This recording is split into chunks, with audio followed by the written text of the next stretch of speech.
Everybody all set? Yep. Okay. A regular meeting of the City Council held in Council Chamber on Thursday, March 28, 2019, at 7:00 p.m. for the purpose of transacting any and all business. Notice of this meeting was posted on March 26, 2019, at 9:53 a.m. This meeting is being taped and is live on SATV. Absent for the moment are Councilor Dibble, Councilor Milo, and Councilor Fury. Councilor Dibble's run a little bit late, so myself, Councilor Sargent, will stand in for him until he gets here. Councilor Flynn moved to dispense with the reading of the record of the previous meeting. All those in favor? All those opposed? The ayes have it. President Pro Tem Sargent requested everyone please rise to recite the Pledge of Allegiance, led by Councilor McCarthy. I pledge allegiance to the flag of the United States of America and to the republic for which it stands, one nation, under God, indivisible, with liberty and justice for all. Okay, public testimony.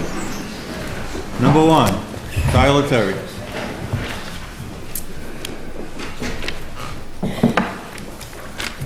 Tyler Terry, 22 School Street. I think the council should send the order to switch to Roberts to subcommittee, either OLA or the ad hoc one. There's a lot of big differences. One of them is around closing debate. Roberts requires 2/3 to close debate. Cushing's just a simple majority. That's all. Thank you, Mr. Terry. Please state your name and address for the record. Coming up, Elizabeth A. Berg.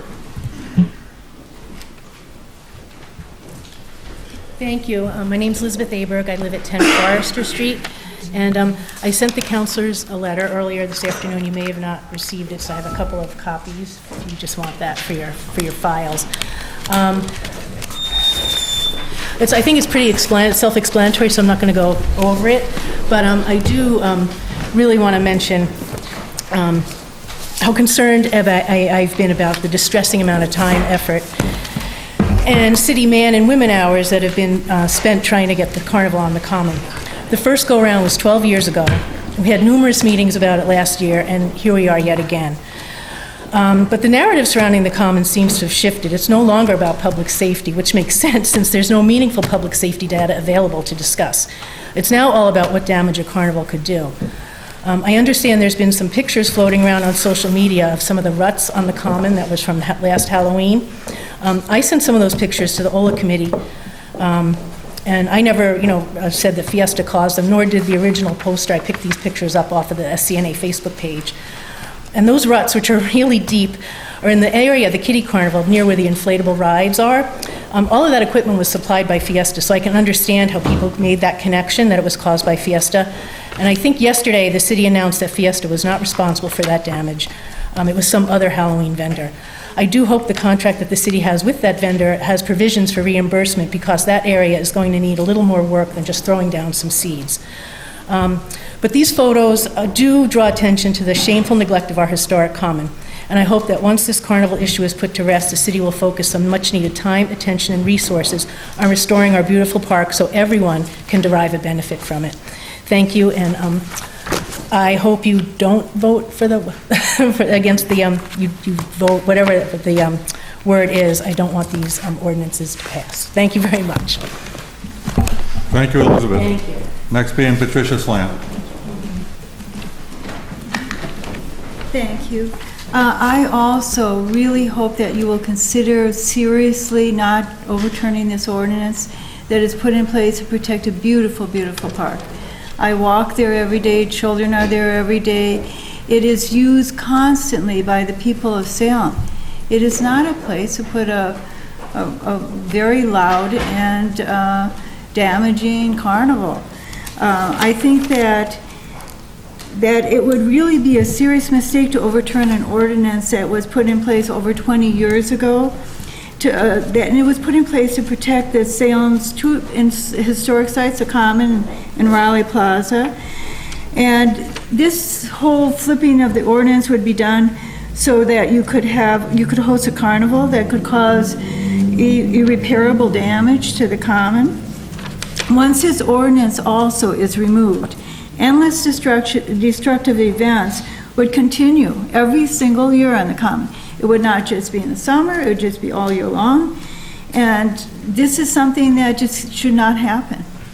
And I'm asking you, please, please don't let this happen. Thank you. Thank you, Patricia. Next being Mary Ann Curtin. Oh, Patricia Slam. I'm just going to say your name and address for the record. Patricia Slam, what number Forrester Street? Did you? Okay. Is it 35? No, it's 9. 9. 39 Forrester Street. Just nine. Just Okay. Just nine. 9. 9. Okay. Thank you. Okay, Mary Ann, please. Mary Ann Curtin, 35 Forester Street in Salem, and I would urge that the current ordinances be kept in place. I've spoken in this body since 2007 on the same issue, keeping the ordinance in place for the protection of the historical Salem Common and Riley Plaza. I would hope that we could have resources brought forward to repair and continue repairing and redoing and rehabilitating the Salem Common. The trees are dying, the earth is fading away to practically nothing but seed, grass is gone. So I just hope that the learned body continues to uphold the ordinances that are currently in place. Thank you. Thank you, Mary Ann. Next being Mary Bedore.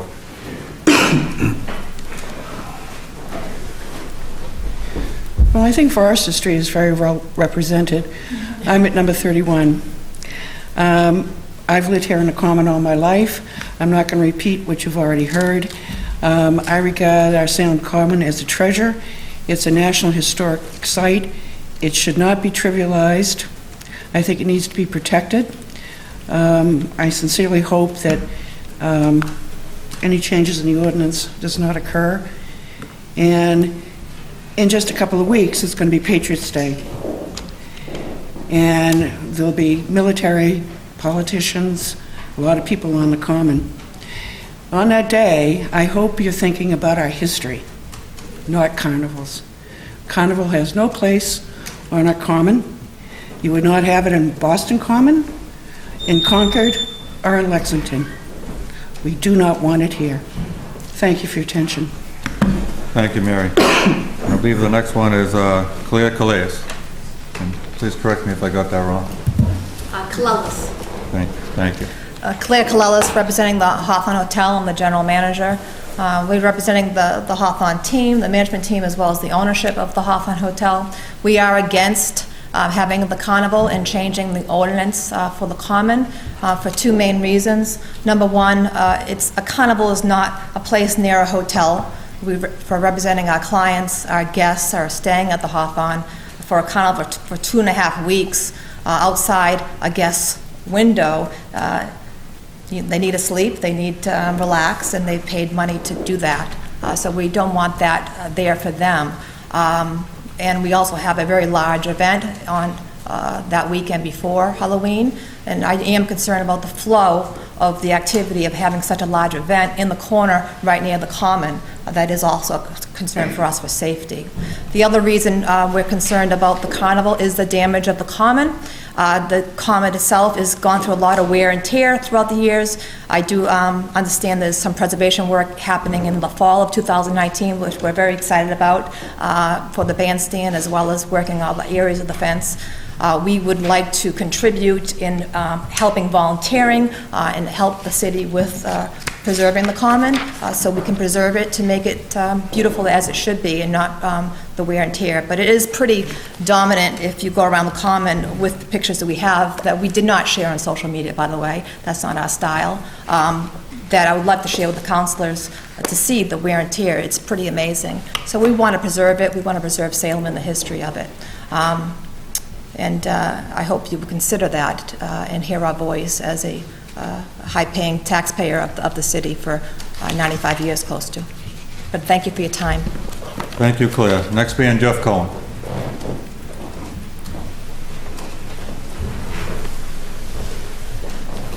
Jeff Cohen, 12 Hancock Street. I do believe that the Cushing rules should be replaced by Rogers because they are more contemporary and they were intended to better protect all views of all residents, especially minorities, much better than Cushing. Number two, I do want to say that I do not believe that the order that was brought in by President Dibble regarding non-conforming and exempt uses adequately addresses the issues that we needed addressed with the overlay zoning.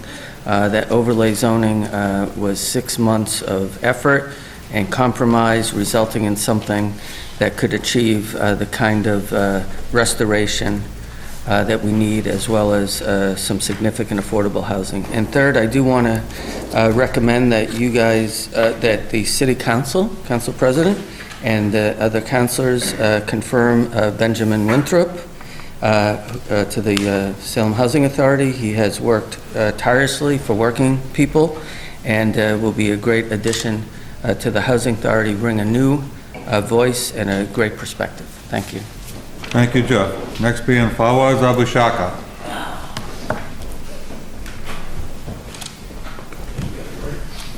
Fawaz Abu Shark for Harrison Road. It's a council custom, and I'm using this according to the social media of councillors, is to respect other councillors' wishes. And if I remember well, last meeting, Councillor Fury did ask specifically, please let's not discuss a certain issue on social media. But of course, the social media councillors cannot do without that. And it's sad because they speak about council customs. For the past 2-3 years, there are no council customs. It's all broken, and those councillors are probably the most offenders of that rule. With that said, I'm going to move to the actual issue here, which was a reason for all that debate, which is some councillors wanted the Councillor Ward 2 to be on the AFTD. I don't know if this was ever referred to the Ethics Committee, because I asked around, and I'm not a lawyer, but I did ask some opinions where it came out as there is a conflict of interest for her being with the mass development that will contradict and will conflict with her serving on the Affordable Housing Trust Fund. I don't know what's the legality behind it. I don't know if that ever went to the Ethics Committee to look into it and to clear it. But I think it's something that should be done. If that's okay, then it's okay for anybody to serve anywhere, but I think it's an issue that needs to be addressed. I don't know, I didn't see anywhere where her appointment is there, but if it is, or if it's coming up, I think the Ethics Committee should look into it and give it the clearance before it's approved. Thank you. Thank you, Fuzzy. That being the end of public hearing. Public testimony, sorry. Hearings, being none. Appointments and reappointments. We have held from the last meeting the mayor's appointment of Cynthia Minnesota, 6 Laurent Road, to serve on the Affordable Trust Fund Board with a term to expire March 14th, 2020. Council Peterson. Thank you, Mr. President. I move that this be held under the rules. This one here on the thing. Due to the fact that Ms. Minnesota is unavailable tonight. Thank you. Will be held under the rules. All those in favor? All those opposed? Yep. The ayes have it. Thank you. Thank you for that explanation. Thank you. Next.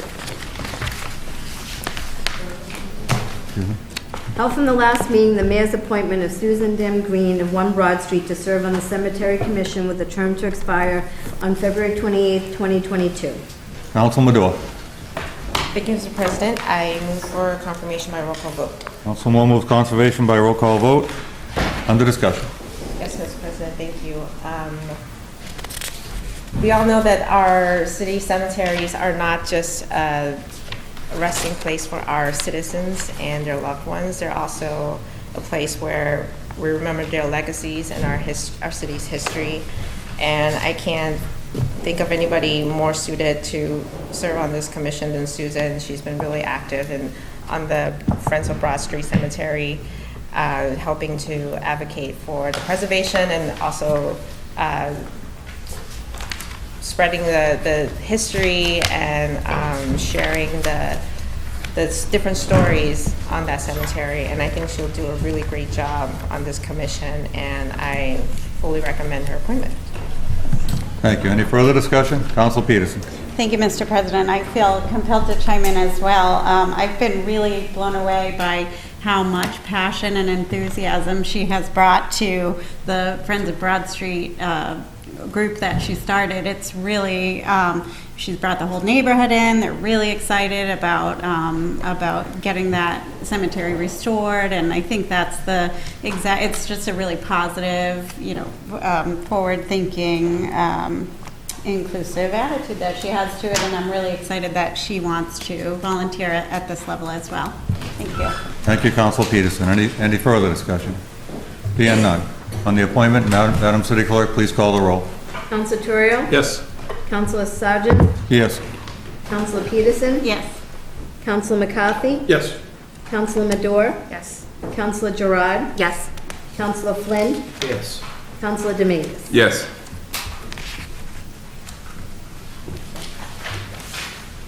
Thank you.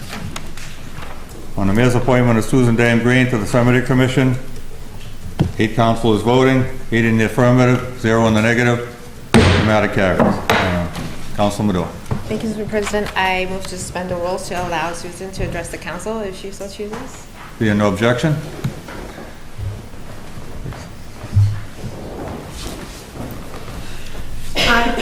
I'm Susan Dame Green, 1 Broad Street. Thank you all. I'm very pleased to be doing this.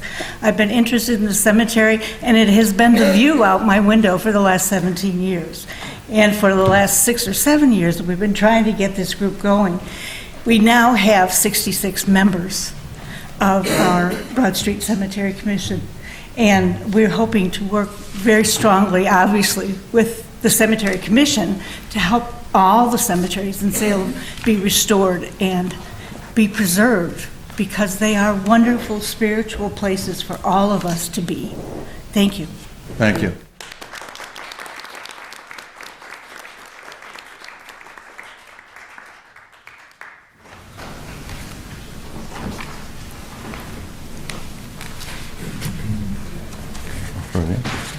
Mayor's appointment of Dr. Taylor Rose, to serve on the Scholarship and Education Committee with a term to expire March 28, 2020. Council Flynn. Thank you, Mr. President. I'd like this held under the rules. Council Flynn, that's to be held under the rules. All those in favor? All those opposed? Matters held under the rules. Further appointments and reappointments. We have the mayor's appointment of Benjamin Winthrop of 3 Essex Street to serve on the Salem Housing Authority with a term to expire March 28, 2024. Council McCarthy. Thank you, Mr. President. I thought I saw him come in, because I spoke to him earlier this week, and I know that Mr. Winthrop has a conflict next week. He planned on taking the week off and go up to Maine, and he's going to do some work on his boat. I rearranged my schedule. You did, so okay. He's cool. Because under the rules, it's supposed to be held, but I've already showed up. I was going to see if we could waive the rules in order to have him, but in that case, if he's cool, then I'm cool with it. So thank you, Mr. President. I move that it be held under the rules. On Councilor McCarthy's motion, this be held under the rules. All those in favor? All those opposed? The ayes have it. The matter will be held under the rules. Further appointments and reappointments. We have the mayor's reappointment of David DeRosas to serve as a constable with a term to expire November 20th, 2021. Council McCarthy. Thank you, Mr. President. I move that it be received and placed on file. Council McCarthy's motion. All those in favor? All those opposed? The ayes have it. The matter is received and placed on file.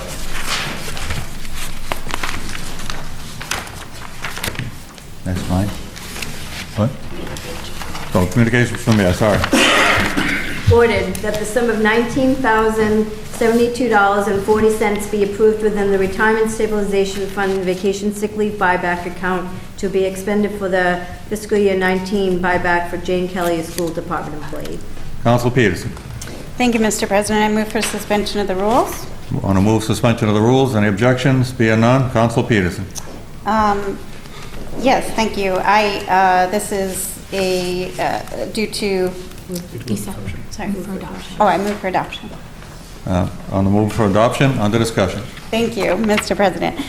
This is due to Jane Kelly's retirement, so I want to thank her for her service to the school department, and I move that we adopt this. Very well. Any further discussion? Being none. On the motion for adoption, all those in favor? All those opposed? The ayes have it. The matter is adopted. Further communications from the mayor. We have an order that the sum of $8,250 be appropriated within capital outlay to be expended for 2 garage doors for the electrical department, and be it further ordered that per Mass General Law, Chapter 44, Section 64, which allows for previous appropriations to be paid by current fiscal year, invoice to be paid by current fiscal year funds. Council Peterson. Oops, sorry. Thank you, Mr. President. I move for suspension of the rules. Move for suspension of the rules. Any objection? Being none, Council Peterson. Thank you. I move for adoption by roll call vote, in which 2/3 vote is going to be required. Under discussion.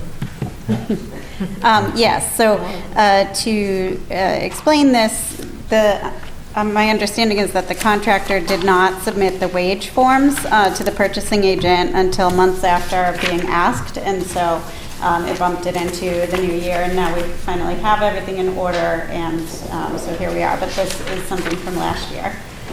Thank you, Council Peterson. Any further discussion on the matter? Madam City Clerk, please call the roll. Council Torrio? Yes. Council Sargent? Yes. Council Peterson? Yes. Council McCarthy? Yes. Council Madore? Yes. Council Gerard? Yes. Council Flynn? Yes. Council Dominguez? Yes.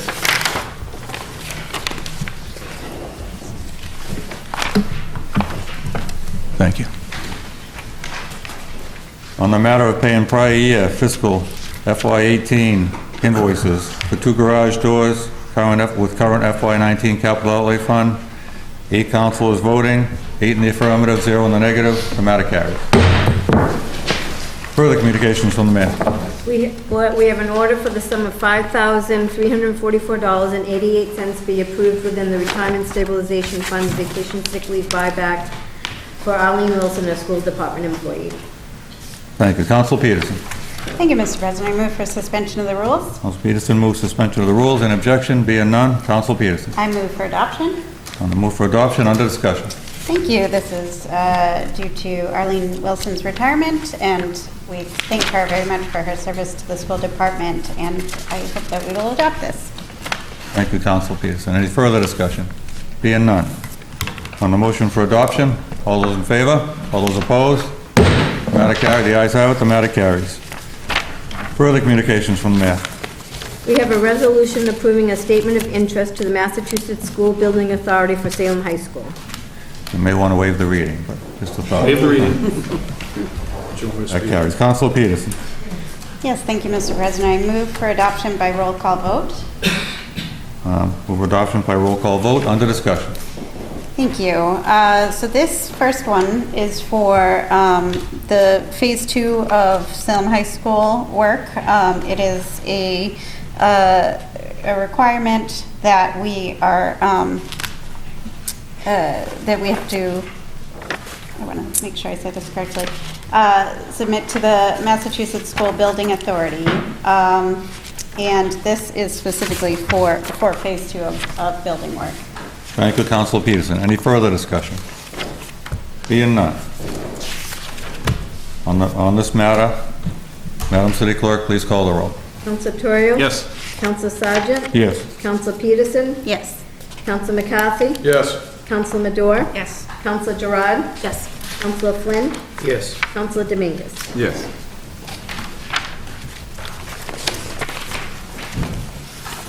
Thank you.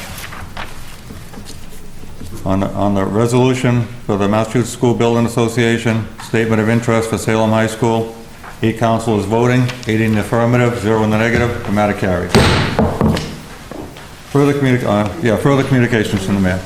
Council Peterson. Thank you, Mr. President. I move for immediate reconsideration in the hopes that it does not prevail. Right. Thank you very much. On the motion for reconsideration, all those in favor? All those in favor? All those opposed? Opposed. The nays have it. The matter does not carry. Thank you. Further communications from the mayor. We have a resolution approving a statement of interest to the Massachusetts School Building Authority for the Bates Elementary School in Salem. Thank you. Council Peterson. Thank you, Mr. President. I move for adoption by roll call vote. Adoption by roll call vote. Under discussion. So this is very similar to the last one. It is, that's you. It is a required resolution in order for this to be considered, and this is specifically for Bates facade repairs, HVAC and boiler, energy management equipment, and roof repairs and other related work. Thank you, Councilor Peterson. Any further discussion? Being none. Madam City Clerk, please call the roll. Council Torrio? Yes. Council Sargent? Yes. Council Peterson? Yes. Council McCarthy? Yes. Council Madore? Yes. Council Gerard? Yes. Council Flynn? Yes. Council Dominguez? Yes.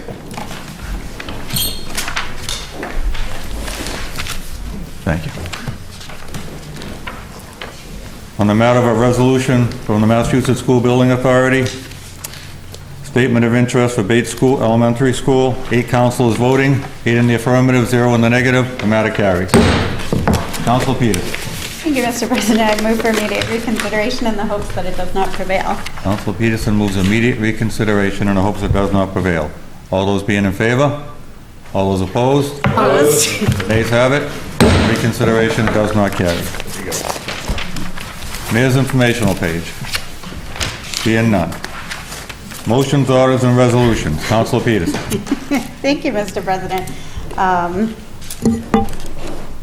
City of Salem and City Council, March 28th, 2019, ordered that the fiscal year 19 monthly financial report dated February 28th, 2019 be referred to the Committee on Administration and Finance, and I move for adoption. Under discussion. No discussion. Being no discussion, all those in favor? All those opposed? The ayes have it, the matter carries. Further motions, orders, and resolutions. Councilor Madore. Thank you, Mr. President.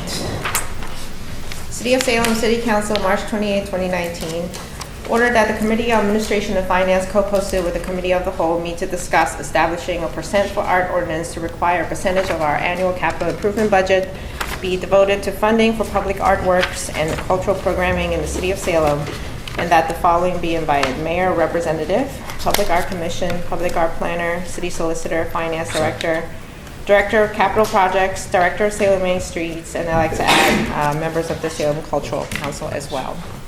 And I move for adoption. Thank you, Councilor Madore. On the motion for adoption, any discussion? Yes, thank you, Mr. President. I put forward this order because I think we all recognize the importance of arts and cultural activities in Salem. They bring a lot to drive our economy, and we have a lot of volunteers and a lot of people who work in the creative industry. Unfortunately, a lot of that activity is funded by private organizations or nonprofits, and there is no sustainable revenue for a lot of that activity to take place.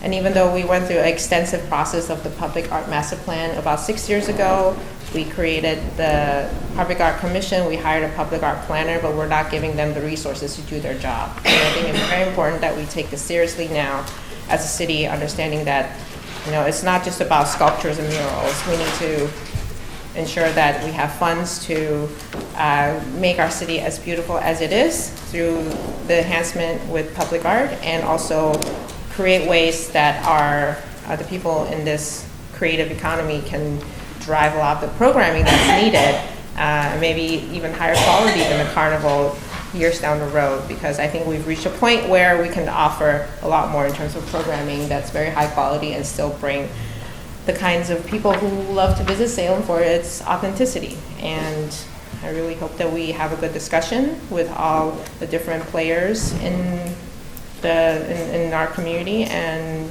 work on an ordinance that will work for Salem. Thank you, Councilor Madore. Any further discussion? Being none. On Councilor Madore's motion, all those in favor? All those opposed? The ayes have it, the matter carries. Further motions, orders, and resolutions. Councilor Madore. Thank you, Mr. President. City of Salem and City Council, March 28, 2019, ordered that the Committee on Ordinances, Licenses, and Legal Affairs, co-posted with the Committee of the Whole, meet to discuss repealing Section 1-2, Definitions and Rules of Construction. Gender, a word importing the masculine gender, only shall extend and be applied to females and to firms, partnerships, and corporations, as well as to males, and revising city ordinances to use gender-neutral language, and the following be invited: City Solicitor and City Clerk. And I move for adoption. Thank you, Councilor Madore. Under discussion. Thank you, Mr. President. We formed an ad hoc committee on rules, and one of the recommendations from the community and the League of Salem Women Voters, of Salem League sorry, League of Women Voters. League of Women Voters Salem. They brought forward a suggestion about changing our rules to use only gender-neutral language because it is 2019, and I don't see any reasonable opposition to making that change. And I thought, why not extend this to our city ordinances? We currently, in our ordinances, we refer to city officials using male pronouns, and we only use he and him.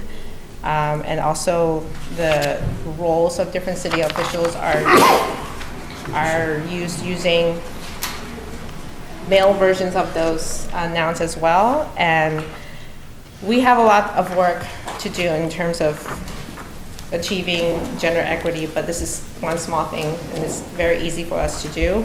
Even just within our city, the majority of the employees and the volunteers who serve on our boards and commissions are female.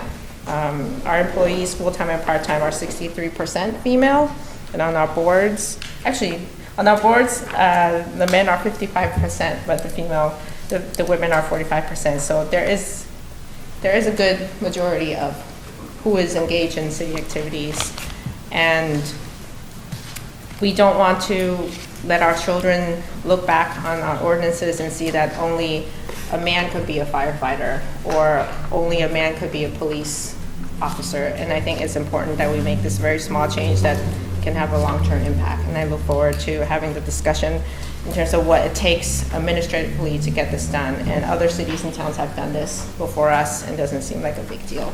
So, thank you. Thank you, Council Madore. Any further discussion? Council Peterson.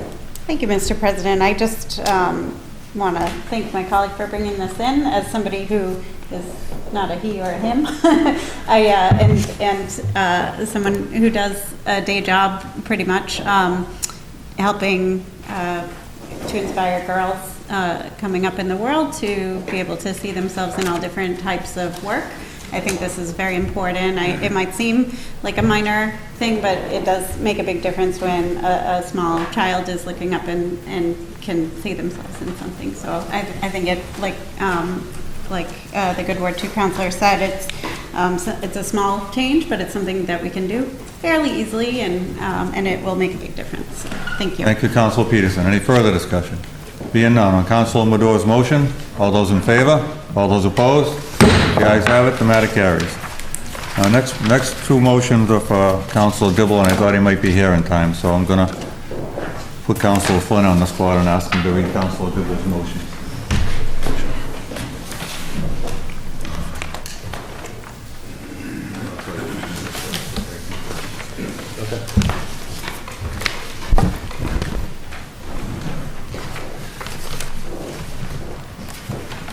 Okay, Councilor Flynn standing in for Councilor Dibble. Thank you, Mr. Chairman. In City Council, March 28, 2019, ordered that Councilor Dominguez replace Councilor Fury on the ad hoc committee to review City Council rules and orders. And I move that this be adopted. Thank you, Councilor Flynn. Under discussion. No further discussion. Councilor Giroux. Thank you, Mr. President. Just want to make sure that it's noted that because of the composition of the ad hoc committee, that this is like a mini OLA. So this has to be posted as OLA and the ad hoc, so that is clear. I just want to make that noted. Thank you, Councilor Giroux. Any further discussion? Being none. On Councilor Flynn's motion for Councilor Dibble, all those in favor? All those opposed? The ayes have it, the matter carries. Further motions, orders, and resolutions, Councilor Flynn. Mr. President? Yes. If I may. Councilor McCarthy, yeah. Thank you, Mr. President. I move that we go, and before we take up this order, if we could go to committee reports and get rid of the other order first. Thank you. So I move to go to page 15, please, on the committee reports. Councilor McCarthy's motion to go to page 15, committee reports. Any objection? Being none, we're on page 15. Councilor McCarthy. Thank you, Mr. President. Where is that? City of Salem, City Council, March 28, 2019. The Committee on Ordinance, License, and Legal Affairs proposed to the Committee of the Whole to whom was referred the matter of amending an ordinance relative to zoning section 3.3 non-conforming uses and structures. Council Dibble has subsequently withdrawn this order, has considered this a matter and recommend its withdrawal.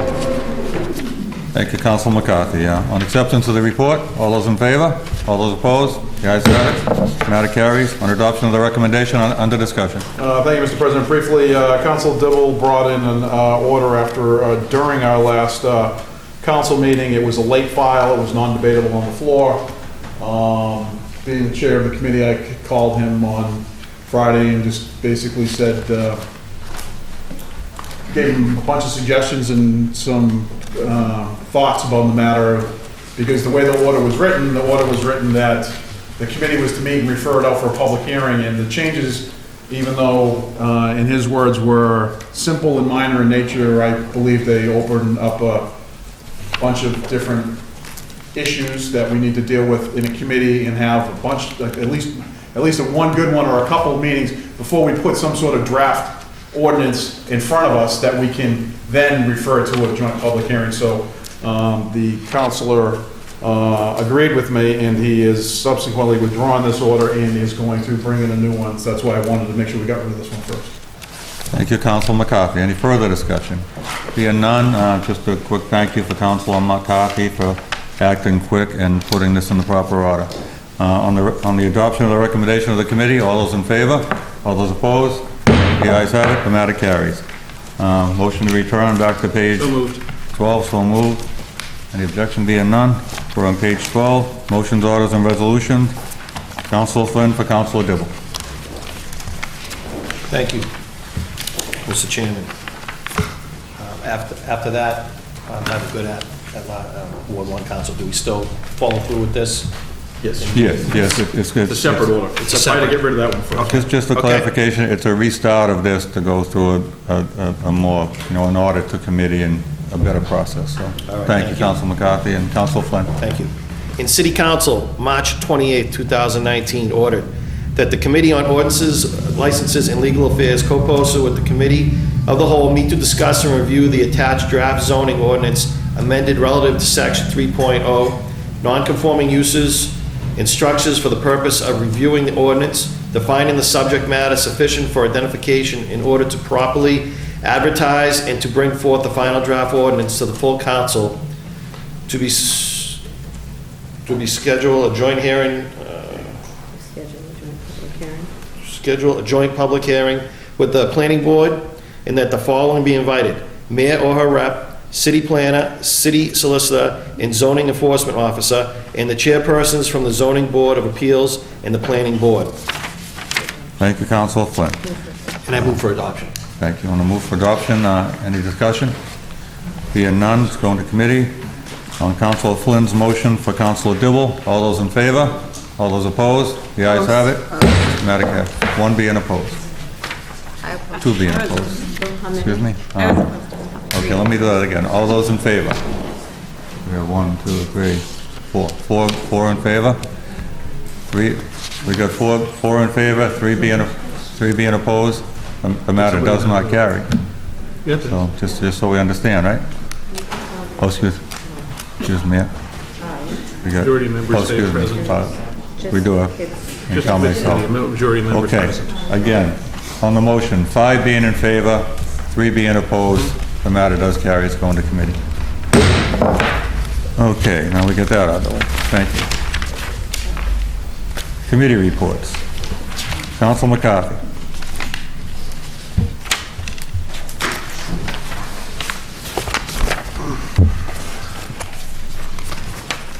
Thank you, Mr. President.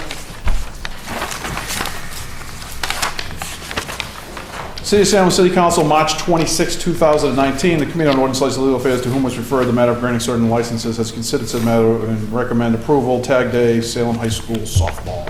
On acceptance of the report, all those in favor? All those opposed? The matter carries. On adoption of the recommendation, under discussion. No discussion, Mr. President. Thank you, Council McCarthy. Anyone else discussion? On adoption of the recommendation, all those in favor? All those opposed? The ayes have it. The matter carries. Further committee reports. Council McCarthy.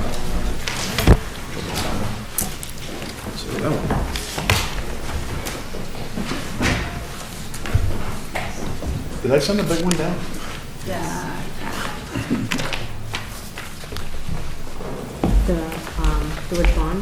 I think it was in the first Yeah, one I it's sent right through the here. big Yeah, paper. yeah. Sorry. Do you need it back? Well, for this committee report, I do. Is Riley Plaza in there also? That's the only one I have. You only have Riley? I still have 2 more. I still have 2 more.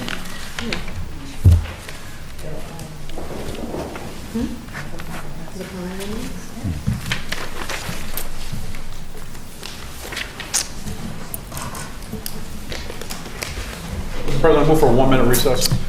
Move for 1-minute recess. All those in favor? All those opposed? We stand in recess for 1 minute.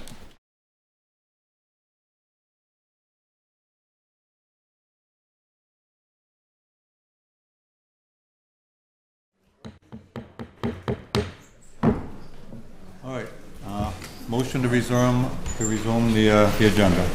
All those in favor? All those opposed? We're back in session.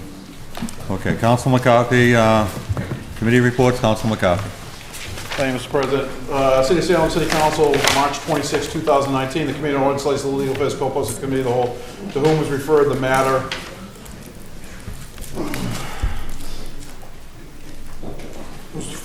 of amending an ordinance relative to prohibit activities on Salem Common, Chapter 26, Section 75, by deleting subsection 8, has considered the matter and recommended a negative recommendation. On acceptance of the report, all those in favor? All those opposed? The ayes have it, the matter carries. On adoption of the recommendation, under discussion. Thank you, Mr. President. Last week we met relative to this.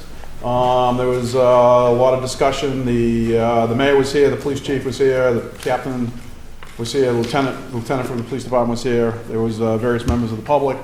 We discussed the issue at length, and the recommendation from coming out of committee was not to recommend any changes.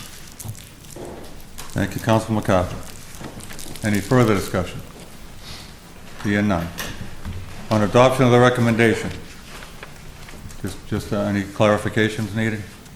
Okay. Please. Adoption of the recommendation, a yes vote means no change to the ordinance on the common. Is that right, Correct. Madam City Clerk? Did we ask for roll call vote? Excuse me? No, it's just, a yes vote means no change to the ordinance. Nobody asked for a roll call vote? Roll call vote? Yeah. Let me see 3 hands. Sure. Okay, roll call vote. But again, clarification, adoption of the recommendation of the committee. It's Council McCarthy. Thank you, Mr. President. On discussion? Yes. Just for clarification, the ordinance that's in front of us, since no one wants to talk on this, is to amend the ordinance relative to wheels on the common, or whatever we want to put to it. Obviously, with the intent of, at some point, coming back in front of this body, because this body is the only body in the city that can finally give the final okay to permit a carnival.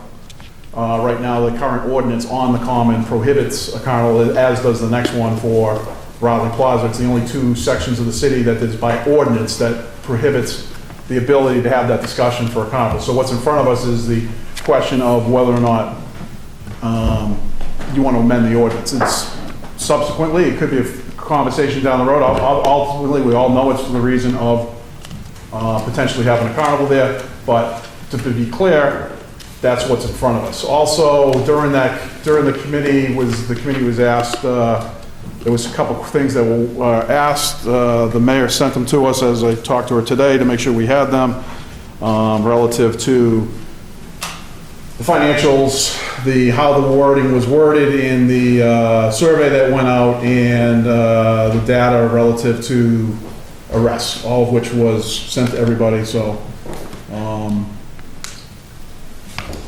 that's it. So just want to make that clarification that it's in front of us. And just anecdotally, it was about 10 years ago, maybe or so, that I got a call from the police chief, and when they first proposed the idea of a carnival, and I understand and I respect everyone's opinion that how Halloween has changed, because when we first started, Halloween was just an event that happened, and it kind of happened, and we tried to control it, but now we try to manage it. And I know we try to manage it because It was 2 months ago, I called the mayor's office to ask her a question, and Jen, her secretary, said, she's in a meeting, they're talking about Halloween. I started laughing because it was like January, and it's true. When they say they have these meetings, they sit with their team and they plan these things ahead. But 10 years ago, then Police Chief St. Pierre called me up and said, Council McCarthy, need to have a conversation. I want you to entertain the idea of having a carnival. And we went through the process. And it started, 289 Derby Street, Dave and Jack's, the old Dave and Jack's. And I understand where people are on this. I respect the people who live around the common. I had to deal with those issues from everybody who lived in Derby Lofts, who the carnival was spinning right outside the Ferris wheel. I had to deal with the people who lived in Charter Street, the seniors up in Charter Street housing that had straight down the hill looking down at the carnival. The people and families on Ward Street, Peabody Street, that unobstructed views of this. I understand firsthand what they're talking about. I get it. But at the same time, I also respect our safety personnel. And we as a city host a huge event, unlike any other. And back then they asked for this tool, and they're still asking for this tool, and where it goes, that's for us to decide. But for right now, my vote tonight will be to amend the ordinance to allow that discussion to continue, because people can say we've evolved, and I get it, and maybe we have, but no one, and we have a lot of creative people in Salem, but no one's given me another event that during the peak hours on the weekend can accommodate up to 700, as Mr. Dean's son stated to us, 700 to 800 people an hour, in and out. It's not a ticketed event. It's not like you're asking 1,000 people to show up for an event, and they have to show up and then they leave. And then the next 1,000 come in half an hour later. This allows for in and out flow, and I don't know of any other event that can do that, and hopefully we can figure it out, because, from committee, it seemed like there wasn't that will, but the police chief wasn't asking us not to do this. The police chief and her staff were asking us to consider this, so I'm going to respect their wishes, much like I did 10 years ago. It's no disrespect to the Ward 2 councilor or anybody who lives around the common. It's just that I believe we have to continue to provide them the opportunity to have those tools which they tell us that they need. So that's where I stand on this. Thank you, Council McCarthy. Any further discussion? Seeing none. On adoption of the committee's recommendation, Madam City Clerk, please call the roll. Yes, so a yes vote to accept the committee's recommendation will not Yes change means the no, city. no means yes. Yes, we'll leave the city ordinance in place. Okay, Council Torrio? No. Council Sargent? Yes. Council Peterson? No. Council McCarthy? No. Council Madore? Yes. Council Gerard? No. Council Flynn? Yes. Council Dominguez? Yes. And Council Dibble? Yes.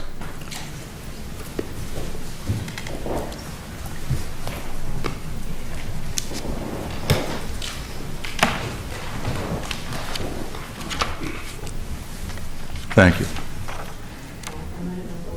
Excuse me? Yeah, okay. Yep.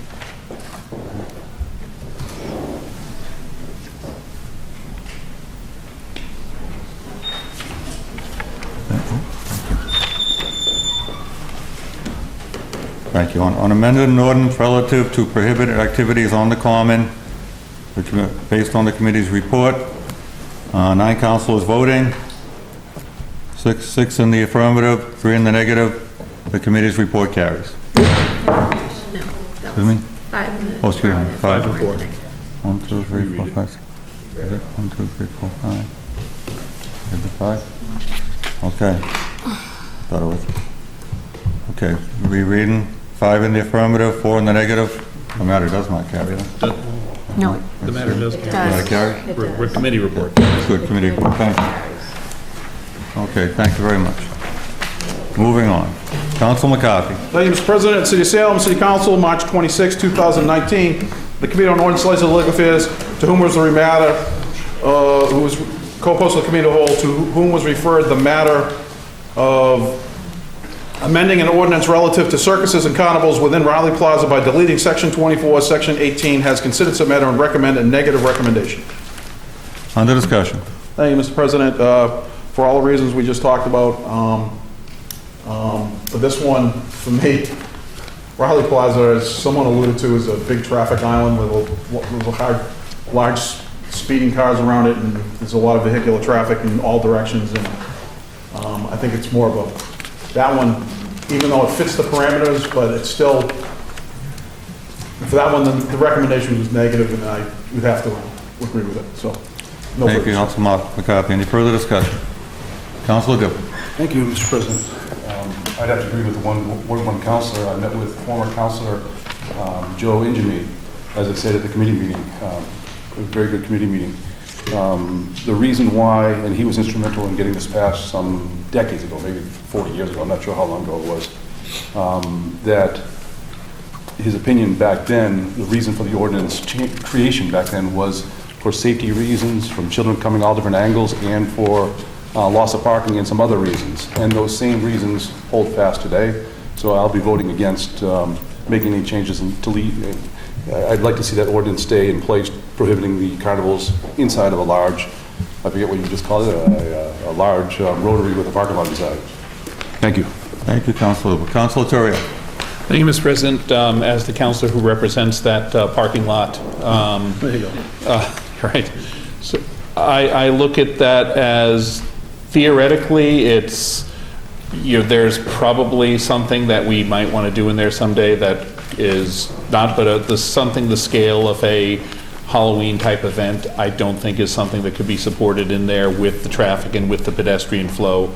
Maybe it's not quite as bad as it was when it was a rotary, but it's still a very, very wide, very difficult intersection, and there's a lot of traffic that goes through there. It's the busiest intersection in the city. So I don't think lifting it there is a good idea, but we do events in Riley Plaza periodically, and we have had things like parades go out of there, and there's things that can work in the short term, but I don't think a large, long-scale event would work. So, Thank you, Councilor Torrio.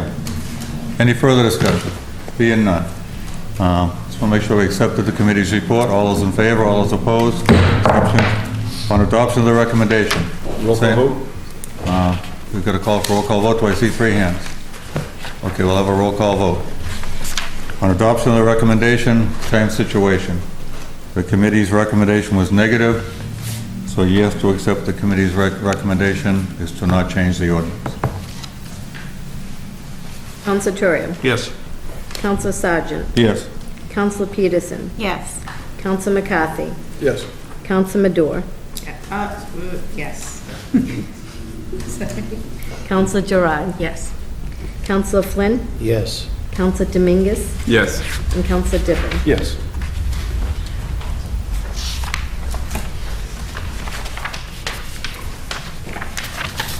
Thank you. On the committee's report, refer an amended an ordinance relative to circuses and carnivals within Riley Plaza by deleting Chapter 4, Section 18, negative recommendation. 9 councilors voting, 2 absent, 9 in the affirmative, 0 in the negative. Matter carries.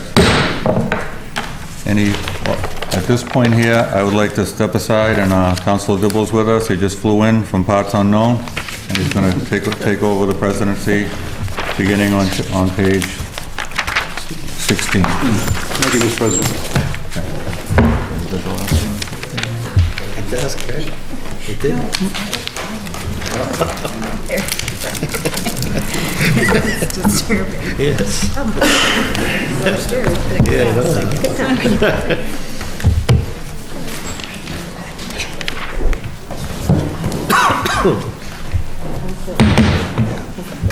Yes. Let the record show that the Dean of the Council, Councilor Fiore, has arrived.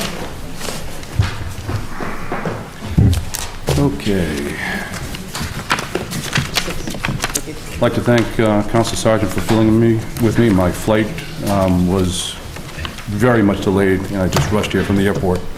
With that, communications from city officials. Yep, Mr. President. No? Bear with me. Madam City Clerk, what page are we on? 16 and Council. 16? 16. Further communication from city officials? Yeah. Page 16 I have is communication from city officials. There you go. Yeah, wait. Do I have the wrong agenda? I'm sorry. Council McCarthy. Thank you, Mr. President. And you look really good for rushing in for a play. You managed to get your suit on and everything. Unless you flew with that. Good for you. I give you credit for coming and doing that. If I may go back to page 12 for a brief second. Page 12. Under motions, orders, and resolutions, there was an order that you brought in. We've already dealt with the committee report. We discharged the other matter. Relative to the matter that you have in front of us, where you weren't here I was going to ask a few questions of this, and where you weren't here, now that you're here, if you don't mind. Sure. Are you on the first? I'm on the one on page 12 where it says, order that the Committee on Ordinance, License, Legal Affairs co-post with the committee hall, and then you list people you want to invite. The second one. The second one, yes. Go ahead, Council. Thank you, if I may. As we talked in committee, you submitted a letter to us withdrawing your previous motion to immediately order a public hearing relative to your proposed ordinance. And we did have a conversation the day after the meeting because it came in as a late file. Being the chair of the committee, we discussed some of my concerns. But one of the things you did bring up that was non-debatable, being able to discuss during when you brought this in was two things that struck me were that you referenced friends that you talked to and lawyers that you talked to relative to this ordinance. And I was just wondering obviously after 9 months of dealing with the other ordinance, which is no longer in front of us, and I respect that, after 9 months, and nothing like this was ever suggested from any of the public meetings that we held during those 9 months. So if those people who have this idea, who thinks this is right, especially those lawyers that you referenced that gave you these ideas relative to this, if they could come, if they're available, or they could provide a letter or something to let us know what their thoughts were on this, because I have more questions than I have answers right now, and I'd like to get some answers. Maybe they have more insight in it than I do. I'm not a lawyer, nor do I pretend to be one, or do I represent one. But relative to some of the questions I have, just to have another person, obviously I understand and I respect that this body, the only lawyer that we listen to, is the one that represents us legally is the city solicitor. But someone who is a member of the public who's willing to come in and actually give us some insight onto some of these thoughts, I think that would be really helpful, because we did spend a lot of time over the last 9 months trying to work out that other one.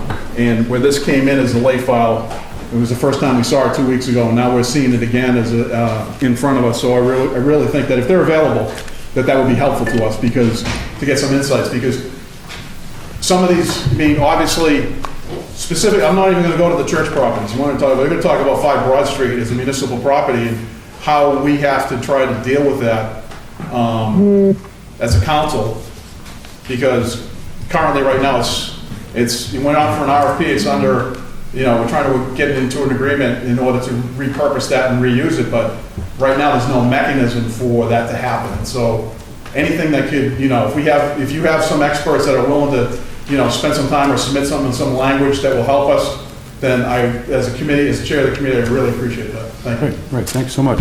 Yes, I would welcome that as well. The matter will go to your committee. The reason why I resubmitted this basically was to, rather than it be sent to your committee, Counselor, and just simply have you act on it to remand it back to the council to set a public hearing date, there would be no opportunity for any discussion at all, so that we would be within the 4 corners. After my discussion, and I appreciate the call the next morning, or Friday morning, we had some good conversation about the proposed ordinance. And it's relatively simple changes, but it might be bigger sweeping things that we should get some input. So I withdrew that ordinance and I resubmitted it, giving the committee, your committee, an opportunity to have a discussion about it with our zoning experts and the public as well. Hopefully we might get some members of the public, and I'll invite some of the people who had commented on it. I spoke to a lot of people along the way on that ordinance over the, 6 months, 7, 8 months, whatever it was? 9 months? Yeah, it was a long time. It was only before the city council for about 2 months before we voted on it. So we received it in January. We met on it right away, and then you had a committee meeting on it immediately as well, so I applaud you on that. So that's where I'm at with it, and I would welcome the public to have input onto this discussion. And its purpose is basically to form a roundtable meeting of our zoning experts, the building inspector, the city planner, the solicitor, the mayor, and let's come back with something that's relatively simple, and so that these buildings can be reused immediately. So thank you for your comments. Hope that clarifies them. Oh, Madam City Clerk, what page are we on? 16. Thank you. Communications from city officials. The communication from the city clerk submitting 4 resumes and applications for the tree commission for the city council appointee member to the Committee on Government Services, co-posted with the committee of the whole for their review and recommendation. Councilor Flynn. Thank you, Mr. President. I like these moved, received, and filed. Under discussion? No discussion. All those in favor? Opposed? Ayes have it. Petitions. We have a petition from National Grid to install a conduit on Front Street. Councilor McCarthy. Hearing. You have to say hearing. I'm sorry. I'm sorry, wrong one, sorry. Hearing ordered, April 11th, 2019. Further petitions. We have a request from Salem YMCA to hold their annual Notch Road Race in use of City Street September 8th, 2019. This time, Councilor McCarthy. Thank you, Mr. President. I move to be granted. Under discussion? Thank you, Mr. President. There's this one and the next one.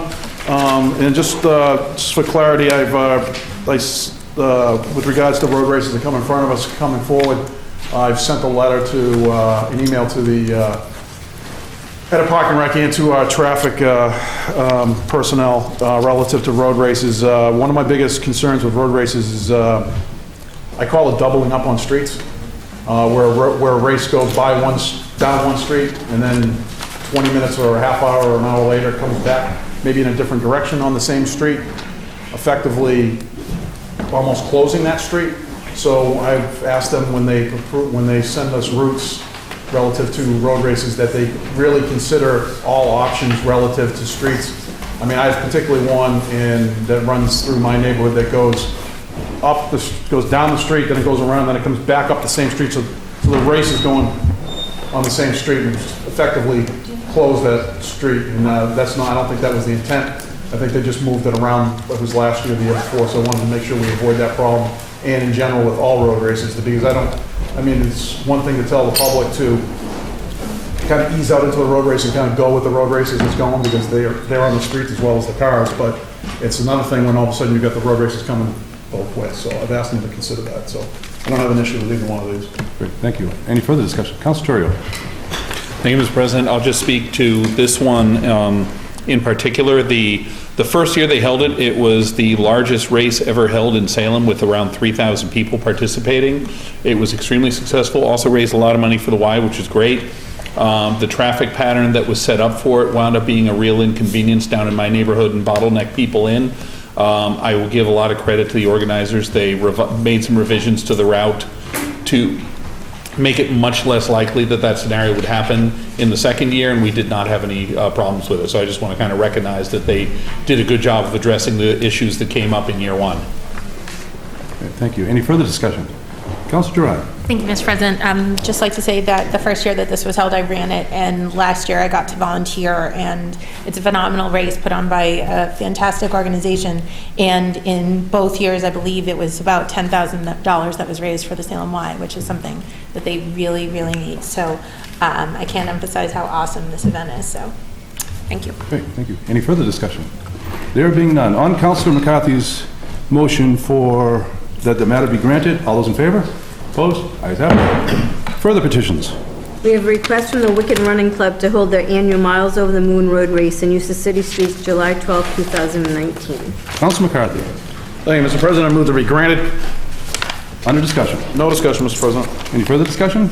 It's a wonderful road race, and I'm happy to say it does an alternate route, and it seems to work, but it's a wonderful event, and I will say that the Wicked Running Club does a good job with it, and they also give out scholarships to graduating high school seniors to go to college, so it's a wonderful event. Any further discussion?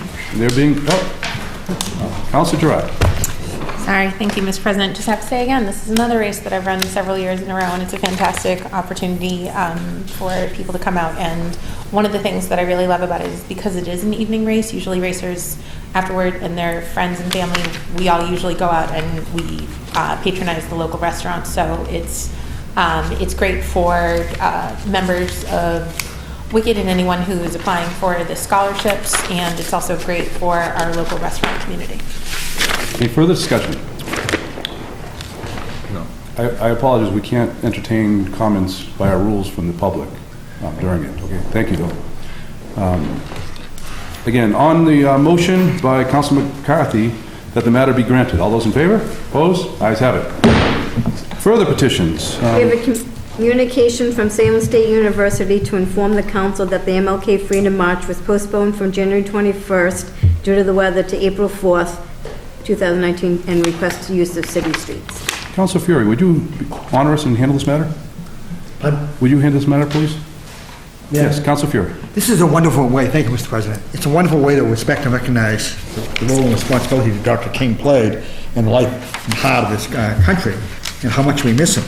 And I just finished the book, Mr. President, called Redemption, Martin Luther King Jr.'s last 31 hours. And it was a beautiful epitaph. And lo and behold, this walk that I walked and you walked, and some of us have walked from Salem State Ellison Center up to the central campus with candles and singing songs and bringing back some of the memories. I've had the chance, and I think some of you have had the chance to see Jesse Jackson over Salem State University, Julian Bond, Martin Luther King's daughter appeared over there. So to bring back his memory is critical at this time in this atmosphere that we're in nationwide. And if I may share two stories, if I may, two quick stories to show the human side of Dr. Martin Luther King. He was arrested 40 times and went to jail 40 times protesting justice. And we did a Pledge of Allegiance tonight, and we said, with liberty and justice for all. And he was in jail 40 times with 4 children, raising 4 children. Remarkable man, and remarkable.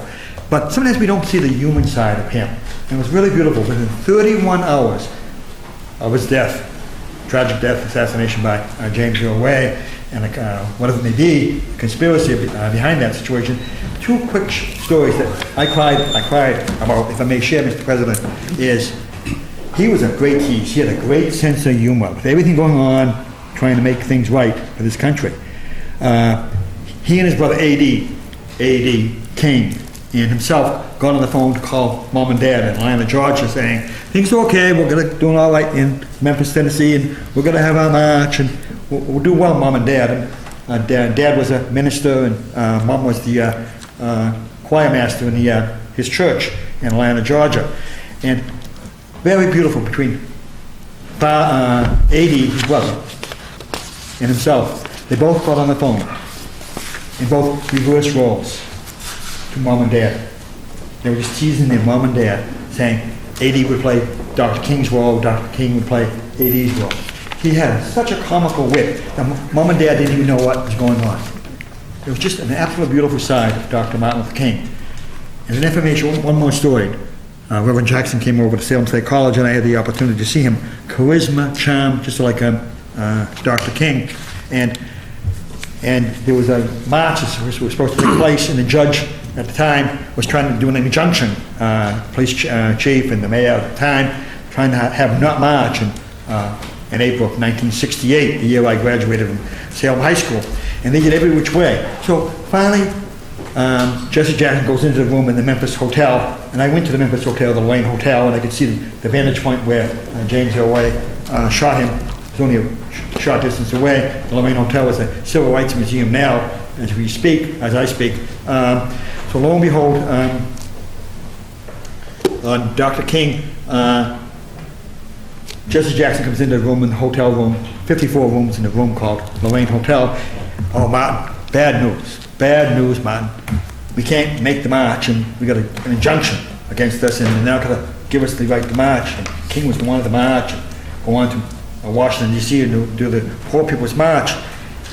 And Jesse Jackson could keep a good straight face. And Martin really wanted to march and be as the drum major for justice. And the day before he made his famous speech that I've been to the mountaintop. He talked about at the speech that he did the night before, predicting his own death. So within 31 hours, it was amazing what was happening. Jesse Jackson said, "Oh, Dr. King, I was just joking with you, straight face." They got in the most rollicking pillow fight in that hotel room. Jesse Jackson, Dr. King, Ralph Abernathy, some familiar names that some of you may recognize. But he had that humorous, wonderful side. And within hours, he'd be killed. And this is a wonderful way to respect and recognize him. I love marching and holding the candles and singing the songs. That so much we need that leadership and that responsibility. And thank you for the opportunity. And I hope the citizens of Salem and the readers in Salem will take part. It brings us together to see who we are as a people. And when we say liberty and justice for all, he was a drum major for justice. And it was a very moving opportunity to read this coming up on April 4th, his anniversary. I was there on January 21st when the march was supposed to be on January 21st. It was a cold, frigid day. And I went to Ellison Center. All the windows were dark. And I said, "What's going on? No march for Dr. King for his birthday." I've done many, many plays over the years as a teacher for Dr. King. And lo and behold, it got frozen out. So hopefully it'll be nice weather for the march on April 4th. Maybe some of you will have the opportunity to remember and respect the role and responsibility of Dr. King. Thank you very much, Mr. President. Thank you. Counselor, I was with you some 35 years ago for the Jesse Jackson meeting. That was an amazing presentation. Thank you. And I'm with you on several MLK walks. The April 4th rescheduling, I look forward to walking with you on that day as well. But will you please move for that it be granted? A motion to have it granted, Mr. President. Thank you very much. Any further discussion? There being none, under the motion by Councilor Furies that the march be granted, all those in favor? Opposed? Ayes have it. Further petitions. We have a list of public guides and taxi operators. Councilor McCarthy. Thank you, Mr. President. I move that they be granted. Under discussion? No discussion. Any further discussion? There being none, under the motion by Councilor McCarthy that they be granted, all those in favor? Opposed? Ayes have it. Further petitions. We have a list, we have license for pawnbroker and tag day. Councilor McCarthy. Thank you, Mr. President. I move that these be referred to the Committee on Ordinances, Licenses, and Legal Affairs. Under discussion? No discussion. Any further discussion? There being none, on the motion by Councilor McCarthy that the matter be remanded to the Committee on Ordinances, Licenses, and Legal Affairs. All those in favor? Opposed? Ayes have it. Further petitions. We have a list of 4 claims. Councilor McCarthy. Thank you, Mr. President. I move that these matters be referred to the Committee on Ordinances, Licenses, and Legal Affairs. Under discussion? No discussion. Any further discussion? There being none, on the motion by Councilor McCarthy that the matter be remanded to the Committee on Ordinances, Licenses, and Legal Affairs. All those in favor? Opposed? Ayes have it. Unfinished business. Councilor Milo is not here. Councilor Sargent. I don't know if I should read. Oh, I'm sorry. You're being appointed here. Councilor Fury. If I may, take from the table the following ordered, if I may. Would you let me read that? Yes, please. Want me to read that? Yeah, okay. Ordered that the City Council elect Councilor Dominiquez and Councilor Sargent to the Affordable Housing Trust Fund of Trustees per ordinance of Chapter 2, Section 1002. The City Council shall annually elect 2 members of the City Council to serve for a term of 1 year. The City Council President or his designee or her designee shall serve for a term of 1 year, and that their terms are from April 12th to April 12th, 2019 to April 12th, 2020. Mr. President. Under discussion? Wait to move to take it from the table. I'm sorry. Madam City Clerk, we're going to vote to take this off the table so we can discuss it. Okay. All those in favor of taking this off the table for discussion now? All those in favor? Opposed? Ayes have it. Under discussion. No discussion? Madam City Clerk, what is the proper procedure? This is the first time I've removed something from table. Where do we go from here? You have to make your motion. Councilor McCarthy, thank you. Thank you, Mr. President. In Councilor Milo's absence, this is Councilor Milo actually put this on the table. The recommendation would be that the City Council would then elect, and there was a question of whether or not from Council Madore relative to her still wanting to serve in her capacity on that board. As is stated, Chapter 2, Section 1002, the City Council shall annually elect 2 members. What it doesn't say is the 2 members, whoever they are. It doesn't say that the council president shall appoint 2 and then the body shall elect, the way I read it, unless someone wants to change the termination. So I would leave it to, since the matter's on the table, I would leave it to the council president to determine how this body, since there's more than, the first year this came up was, we haven't appointed members to this board in years, and it came up last year. Councilor, then President Gerard, asked Councilor Madore and myself actually to sit on that committee.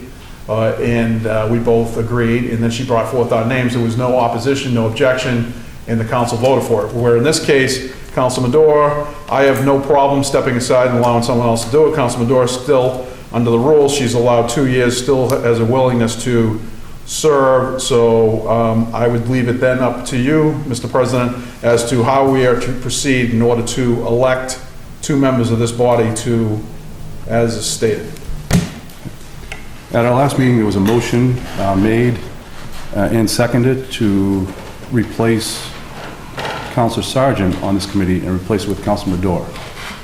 Councilor Dominguez.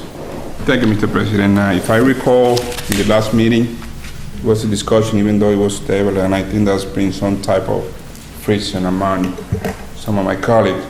I'm willing to step down and propose a friendly amendment to the motion that is on order to allow Councilor Peterson and Councilor Sargent to be...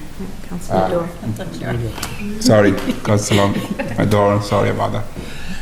To be part of the committee, and I step down. That's a friendly amendment. If you accept it, if anybody can second it. Thank you. Second.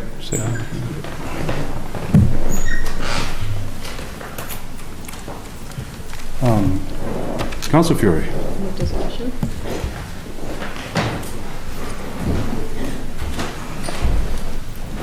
Councilor Dibble, please. Thank you, Mr. President.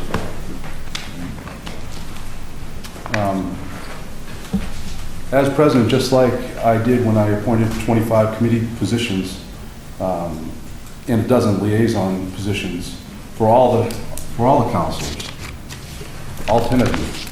The majority of you, actually, I think all of you were quite happy with my decisions on the different boards and commissions and the committees and even your seat assignments. I got no complaints on any of it all. I try to do things in an open, honest way, and I did so on this one where I selected 2 councilors to represent the city on this board. Councilor Dominguez, with his experience in some housing and bringing his knowledge of the immigrant situation, the minorities to the table. I thought he would bring a lot to this, and I'm sorry to see you step down.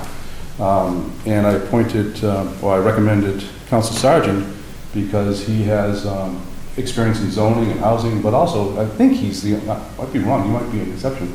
I think he's the only councilor who has lived in low-income housing. I think he grew up in Rainbow Terrace. I'm not sure how long, but it was a while. This is long, so I'm not going to read this. At our last meeting, my friend, the president here, was upset with me in my decision. I did so in an honest way, Mr. President. I felt it was an honest way. Looking at who could make this up, the ordinance I later read, and I did read the ordinance, the process was not all that difficult. I selected 2 councilors and we went forward. What I'm disappointed was that you were my friend for 35 years or so. I coached your children. I was your youngest son. I was his scout leader. I'm a straight shooter. I wasn't doing anything circumventing any rules or anything. In fact, the ordinance kind of gears it up that the count, and I didn't know this at the time, but the ordinance gears it up so that a councilor can only serve 1 or 2 years maximum on this board, and they need to be replaced with somebody else. So the ordinance is written so there's turnover on this board. Mm-hmm. That's in hindsight. I read this after the fact. But out of respect for you, Mr. President, I did not come down off the podium. I did not speak You insulted me and you questioned my integrity, and then 5 minutes later you did it a second time, and both times I didn't say anything. I did come down off the podium to explain why I selected these 2 counselors, and I did so that night. So what troubles me the most is that you, my friend, were upset with me, and that bothered me more than anything. I don't want to see you, I've been a friend of yours for a long time, I don't want to see you upset with me. There's no hard feelings in the comments, I let them all go. My youngest son says, let it go, and I let it all go. I didn't like it when it happened a second time, I didn't like it even more, but I said nothing about your comments. You know me well enough, I'm a really straight shooter. I don't play any games. Councilor Madore asked me to, she said she wanted to continue serving on this board, and I said, well, I need to talk to the 2 counselors that I've already spoken to, Councilor Dominguez and Councilor Sargent, and that I would talk to them and see if one of them wanted to step down. And then she said, well, how about you? You can appoint me in your stead. I said, let me look and see if I can do that. And I gave her a commitment that I would do that if it were allowed. But I needed to read the ordinance. I didn't know if it said the president shall serve, or if the ordinance said the president shall serve, or I can appoint somebody else. I had never read that one ordinance. So I gave you a commitment that I would appoint you in my stead if I was legally able to. I asked, later that day I sent an email or a text message, I forget, maybe a voice message, I'm not sure, to the city clerk, asking for a copy of that ordinance, and then I received it the next day, right before our meeting. I have it on the podium. I was approached by the Ward 2 counselor up on the podium to get a commitment that I was going to appoint her to the board before we took a vote on this. So this is 5 minutes before the meeting, Mr. President. And I was scrambling to get organized, get my thoughts organized, and be able to do a good job for the city and do a good job representing the council up on the podium as its president. And the good Ward 2 counselor asked for my commitment in writing to her. This is 5 minutes before the meeting, trying to get organized. And she asked me that 3 times during our very short conversation. And I finally said, I need to read the ordinance, and after the first time she asked me, I said I need to read the ordinance and make sure that my commitment to her, that I would appoint her in my stead, I need to make sure that it was allowed. I follow the rules. You all know me well enough, I follow the rules. Whether they're good rules or bad rules, I try to follow them. So I simply wanted to read the ordinance that the Madam City Clerk had just handed me 5 minutes earlier than that, read it to make sure that I could do that and appoint the Ward 2 counselor in my stead. And then these 2 counselors can continue serving, or serve. I had met with the mayor the day before, and she commented how Councilor Dominguez had shown up at several meetings, had spoken and offered advice and comments, and that it was helpful. And I said to her, well, and this is after she saw my 2 appointments, recommended appointments, that the Ward 2 counselor, I said the Ward 2 counselor can do the same. She can attend the meetings. And the mayor came back and said, no, we need her vote on the board. And I was surprised by that, but, you know, Councilor Dominguez can go to the meetings and speak. I thought the Ward 2 counselor can go to the meetings and speak as well. So the mayor was adamant she really wanted the counselor from Ward 2 to be on this board. And I was still okay with that. And I said so to her the next night when we met. But after being asked and almost demanded that I put in writing that my commitment to her back on the board, right while I'm trying to prepare for the meeting, and that was just 3 minutes before the meeting, I thought it was inappropriate. I asked her to step down off the podium, and she continued on, Mr. President. She continued on and asked for it in writing. She wanted a commitment from me. And then I finally said, I need to get ready for this meeting. Please step off the podium. And one more time, she wanted it in writing, she said, and I said, I'm rescinding my offer to you to take my place if it's allowed. I'll meet with you later, I'll discuss it. So I'm not saying I won't appoint her in my stead. I did not say that up here. I said I'm rescinding my earlier commitment to her. I will meet with the Ward 2 counselor, and I will have a discussion about what went on at the podium and then about the board itself, and make a determination if it's in the best interest of the city going forward. But my commitment to her was rock solid on Wednesday, and then it was rock solid on Thursday. And then after her demanding that I put it in writing 4 times, that on the podium while I'm trying to prepare for a meeting, I thought it was inappropriate poor form. I'm sorry for you, Counselor, but I did rescind my offer to her, and I will reconsider that when we meet, if you're willing to meet with me. That being said, my friendship with you I treasure, and I don't want you upset at me ever. I've known you a long, long time. That's it. Thank you. Councilor Dominguez has done us a professional courtesy by stepping aside to allow Councilor Maduro to continue to serve. So I think it would be in the best interest of this council to act as the wishes of Councilor Dominguez is stepping aside to allow those two people to be on that board. Thank you.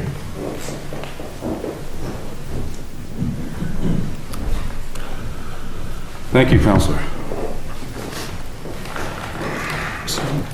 Well, we have an amendment on, we have the amendment to vote on first. Friendly amendment. Yeah. What was it? It was second. We have the friendly amendment, friendly amendment by Councilor Dominguez, second by Councilor McCarthy to have him step down to allow Councilor Sargent and Councilor Madore to continue on. All those in favor? Opposed? Ayes have it. Under discussion on the matter before us. I say move the question. Councilor Dominguez. Thank you, Mr. President. I just wanted to say thank you to you to consider me for this board and allowing these two councilors to be on the board is going to be an asset. And looking forward to continue to be participating on those conversations. Like you mentioned, to me, those are very, very important issues that affect not only my generation but my generation to come. So I'm willing to be part of, if the board allow me to, as maybe as a member, to contribute in any way possible. So I just wanted to thank you for this consideration, and hopefully we can find some great solution for a issue that is bothering not only a group of people but the entire city of Salem. Thank you. Thank you. Councilor McCarthy. Thank you, Mr. President. I want to stand up and thank Councilor Dominguez for being willing to do this. And then, as I'm sitting here listening to the discussion, I would also recommend that the good Council President at some point appoint Mr. Dominguez, Councilor Dominguez, as your representative on the board, since you have that authority. Thank you. Councilor Torrio. Thank you, Mr. President. I want to pretty much echo almost exactly what my colleague from Ward 1 said. I think that was very, very generous, professional of the at-large counselor to volunteer as he did accordingly. And I know this is a matter that is very important to him. And if the council president so wishes, because under the ordinance, the council president or their designee, they could, you could appoint the at-large counselor in that place, or proceed or appoint any additional member as the third voting member. Any further discussion? Councilor Madore. Thank you, Mr. President. First of all, I would really like to thank the at-large counselor for allowing me to continue to serve, or recommend that I be allowed to continue to serve on this board. I've spent almost my entire career advocating for affordable housing policies. I got a master's degree in urban planning. I have worked with cities and towns across the state on improving their affordable housing policies. I'm very happy to be able to bring the expertise to my hometown in Salem. I'm not serving because someone has asked me to continue to serve. I'm serving purely because I care about the city of Salem, and I think I can bring a lot to the table, and that is all I'm going to say. Thank you. Any further discussion? There being none. On the matter of appointing Councilor Sargent and Councilor Madore as amended by Councilor Dominguez withdrawing and seconded by Councilor McCarthy. All those in favor? Opposed? Ayes have it. Further unfinished business. We have the second reading of an order to amend the rules and orders of the City Council. Councilor Gerard. Did you want to raise it? We can do it. Ordered that the section 36 of the rules and orders of the city council be amended by deleting the reference to Cushing's manual and inserting the place thereof Robert's rules of order. Councilor Dwight. Thank you, Mr. President. I move that this be referred to the Committee on Ordinances, Licenses, and Legal Affairs, co-posted with the Committee of the Whole. Under discussion? Thank you, Mr. President.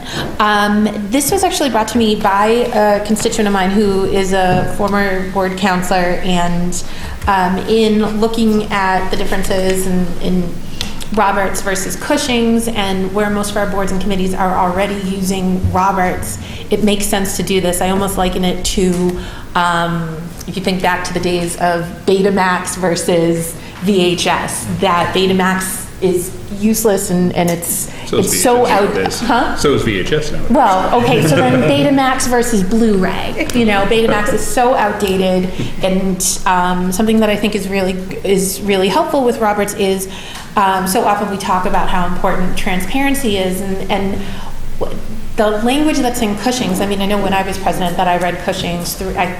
Council McCarthy was the one that advised me to read it at least 3 times. I think I read it 5 times, but it was really hard to comprehend. It wasn't as accessible as Roberts can be. But what I'd really like to see happen is, and I've already kind of put the tickle in.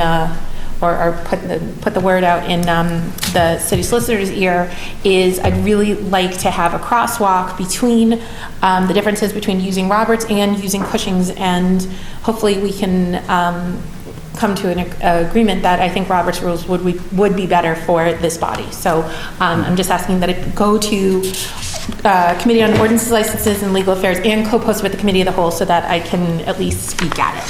Thank you. Any further discussion? Councilor Fury. Yes, Mr. President. Claudia Schuber and I have had the distinct blessing to have served on the school committee and the city council. And she's a she's a first-class elected official who brings grace and dignity and respect to this order. I sat next to her as a city councilor, and she was on the school committee when I was serving here. You couldn't ask for a better person to bring this proposal up.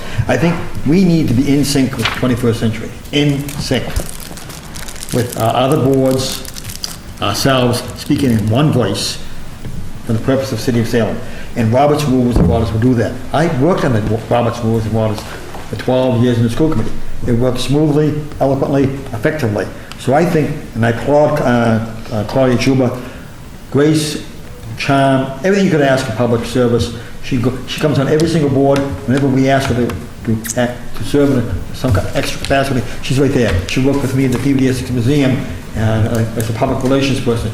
She's first class, the best of Salem. And this would be the best for Salem, to switch to Robert's Rules of Order and put us in the 21st century, in other boards, instead of saying like Betamax and so on.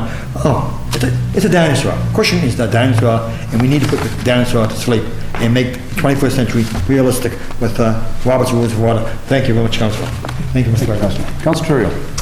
Thank you, Mr. President. I'll concur with one statement that my at-large colleague just said.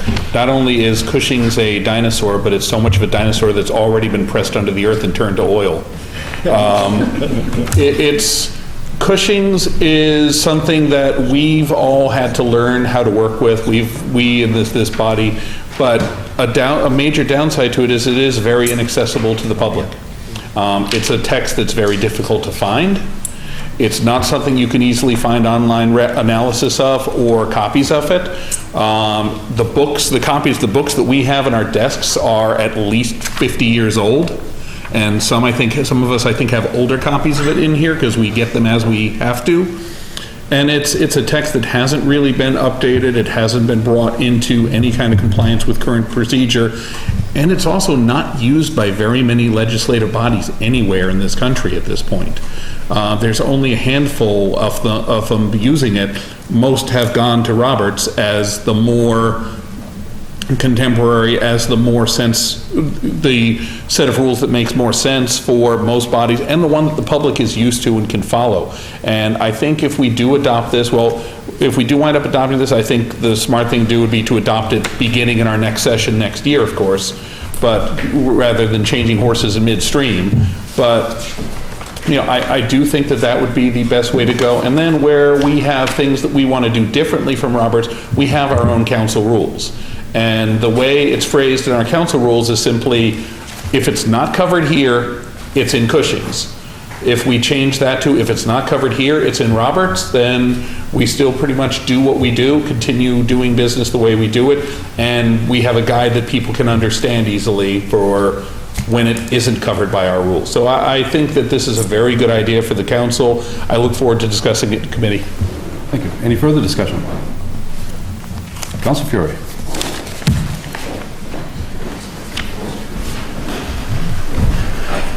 Councilor Dibble, please. Thank you, Mr. President. Last week, we all know that we organized a City Council Rules Ad Hoc Committee, and we met last week for the first time. We have 2 more meetings scheduled in April already. We're really going to tackle all the rules, look at them all, and come back with some suggestions to the entire board for implementing these changes, which, quite frankly, looking at the rules, there's several that don't make a lot of sense. And perhaps this is one of them with the Cushing's rules. So I'd like to propose a friendly amendment that rather than further burdening our OLA committee, that this simply, this is rules of the City Council, as is written there, that the matter go to our Ad Hoc Rules Committee, and we'll remand it back after some discussion back to the full City Council.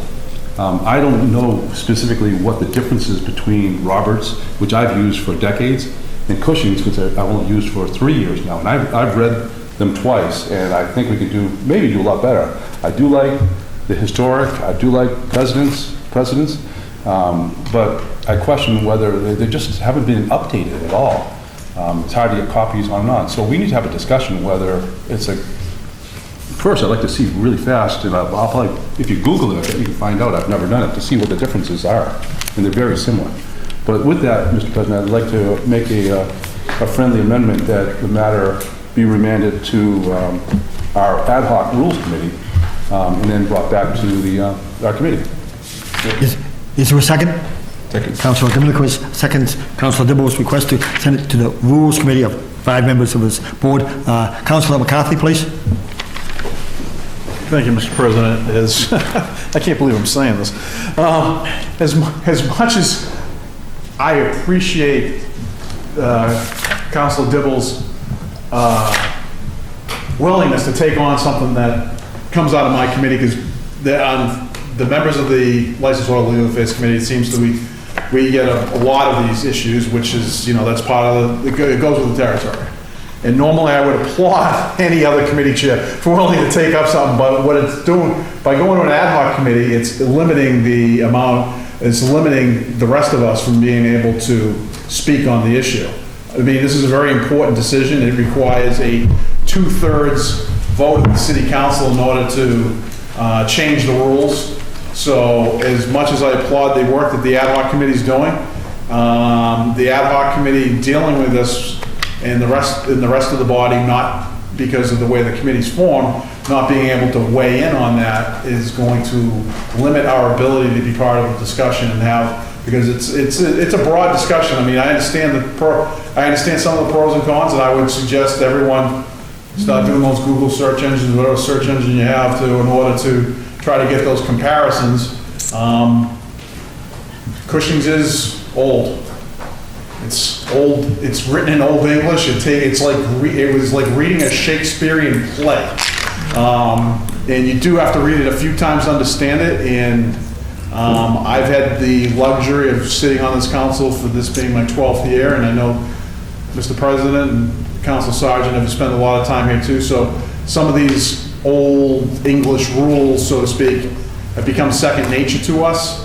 But it does beg the question of whether or not what the real differences are, because of the way we've been operating for the last forever.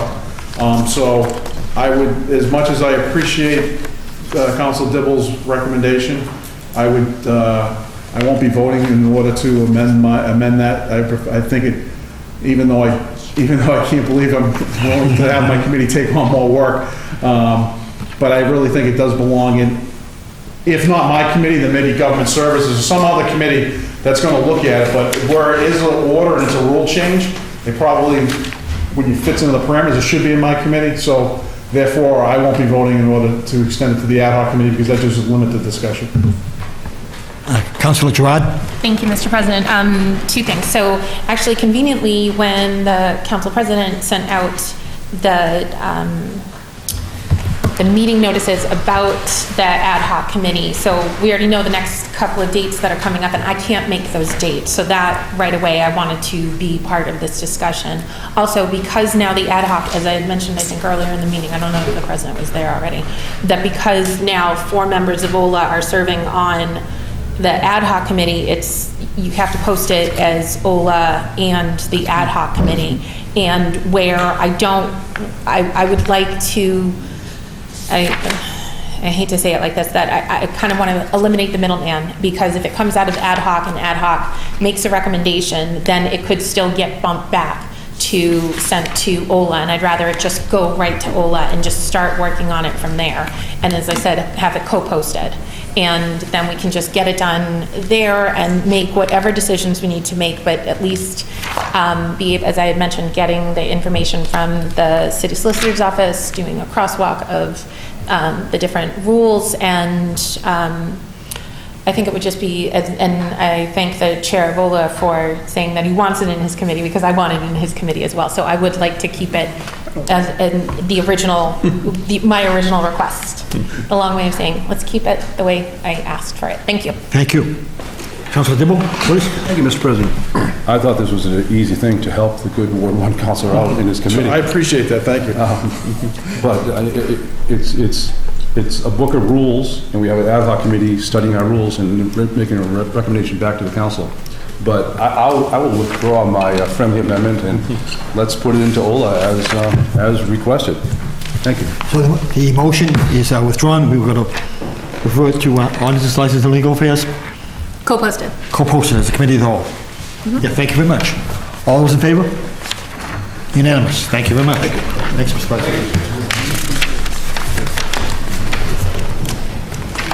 Thank you.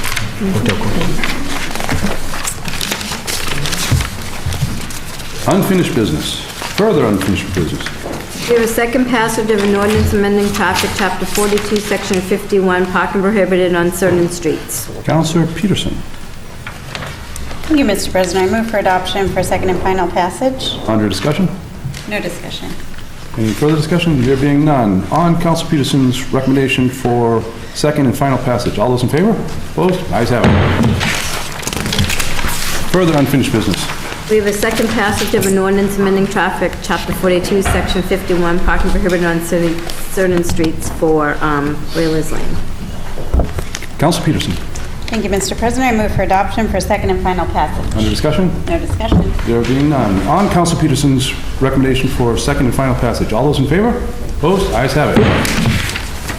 Councilor Fury. Excuse me. Oh, sorry. Councilor Sargent. Thank you, Mr. President. I'll try to be brief. We usually have Rosemary O'Connor sitting over there on the side, and she asked me to do a public notice for her.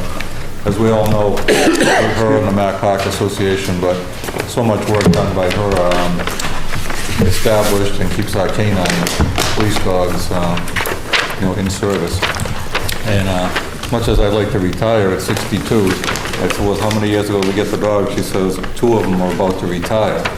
So they're retiring a little bit younger than we do, I think, but dogs' age are different. But she sent a nice invitation with a picture of a little puppy for a new police dog. And they usually run a golf tournament, but they're switching to a comedy show this year. So I'll just read the information on it. It's Friday, May 24th, 7 p.m. at the Moose Hall, 50 Grove Street, Salem. Tickets are $25 and dinner's included. For tickets, you can notify Captain Stevens of the police department at 978-744-0171, extension 50254. And I'll read the email slow. KSTEPHENS@salempd.net. Now, you could also email me, and what I'll do is the invitation she sent me, I'll email to every counselor. So anybody at home can email the city councilor, and they'll have a copy of that invitation. And it's a great cause. I mean, I don't know, not very many cities have police dogs anymore, and we have them just, you know, because the people got together and decided to do it. And, you know, I can't thank Rosemary O'Connor and Pat Foley and the people from the Moose enough for doing what they did. Not only establishing that police dog force, but maintaining it and everything that they need, shots, food, whatever they need to do. So, thank you very much. Thank you for sharing that. That's a wonderful program with the police department's K-9 dogs. I think your date was May 24th, 7 p.m.? Yes, Friday. I encourage all the councilors to be there. If I can make it, I will absolutely be there in support of Rosemary O'Connor and all the good work that she does. Any further matters? Councilman Fury. Mr. President, just a quick personal point of privilege. I wish to sincerely apologize to this board for my behavior last meeting. It was a very inappropriate judgment on my part. I'm very disappointed in my own behavior, and I hope to keep to the high road of professionalism, and I hope the dialogue, the discussion, the debate that takes place in the future is on the high road. So I sincerely apologize to this board, to the citizens of Salem, and to you, Mr. President, for my poor behavior, my poor misjudgment, and I hope to remain on the high road. Thank you, Mr. President. And on that matter, I wish to call for to adjournment. On the motion by Councilor Fury for adjournment, all those in favor? Opposed? The ayes have it. We are adjourned.